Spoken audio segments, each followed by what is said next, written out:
Bendiciones, queridos amigos, hermanos de la fe. Hoy quiero compartirles acerca de una entrevista. Queremos saber el criterio de algunos pastores amigos. Y hoy está con nosotros nuestro amado pastor José Luis Bailón. Él nos va a conversar que si en la actualidad la iglesia necesita una reforma. Pues escuchemos a nuestro amado pastor José Luis Bailón. Muchas bendiciones. A través de la historia, nosotros vemos en la Escritura que las reformas se han ido dando. No necesariamente como la de Martín Lutero, pero cuando el pueblo de Israel estuvo en Egipto, no conocían de la ley. Salieron al Sinaí y recibieron la ley. Para mí eso es una reforma del pueblo de Dios. Luego el pueblo del Señor extravía la ley, pero cada vez que aparecía un juez, les recordaba quién era Dios. Cuando venían los reyes, Osías también les hace leer la Escritura, y eso es una reforma. Pasan los años y Nehemías reconstruye el templo y trae otra reforma. Y sin duda podemos ir sumando más reformas, pero luego viene Cristo.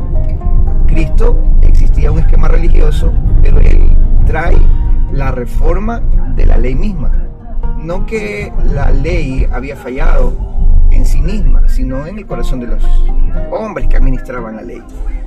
Cristo viene a traer la verdad, la reforma. Luego de eso, la iglesia misma empieza a vivir procesos de reforma. Cristo y les deja el legado a los discípulos. Pasan los años y se constituye la iglesia como tal, lo que hoy nosotros conocemos como la iglesia. Así que en el siglo XV empezamos a ver ya la reforma como tal, pero ya venían vientos de reforma. Ahora nosotros, modernamente, la iglesia también ha vivido etapas de reforma.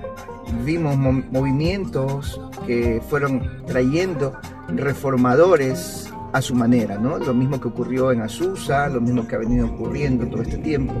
Pero como tal, hoy en día sí la iglesia necesita una reforma. Cada uno de estos eventos a través de la historia surgieron luego de que tuvieron un encuentro con la palabra. Y hoy necesitamos reestructurar, reformar, no el fundamento de la palabra, es decir, en todo caso la palabra es la que nos reforma a nosotros como estructura. Un ejemplo, la reforma en la forma en cómo evangelizamos, cómo llevamos el mensaje del reino. Nos hemos acostumbrado a repartir tratados, nos hemos acostumbrado a evangelizar en las calles, a hacer campañas, pero meditemos en lo que la Escritura dice acerca de el mandamiento. El mandamiento es ir y hacer discípulos. Entonces debemos de reformar la forma en cómo estamos llevando el mensaje, porque nos hemos acostumbrado a ese esquema que es tradicional de la iglesia evangélica. Debemos reformar nosotros ese cómo llevar el mensaje. Otra forma en que tenemos que nosotros reformar en ciertos aspectos que son litúrgicos. Nos centramos en la liturgia como tal y no en el fundamento de la liturgia. El fundamento de la liturgia es Dios, pero nos centramos mucho en los temas, nos centramos mucho en las formas y hay que reestructurar. Ahora, doctrinalmente la iglesia debe de prepararse mucho más. Eso va a traer nuevos vientos de reforma.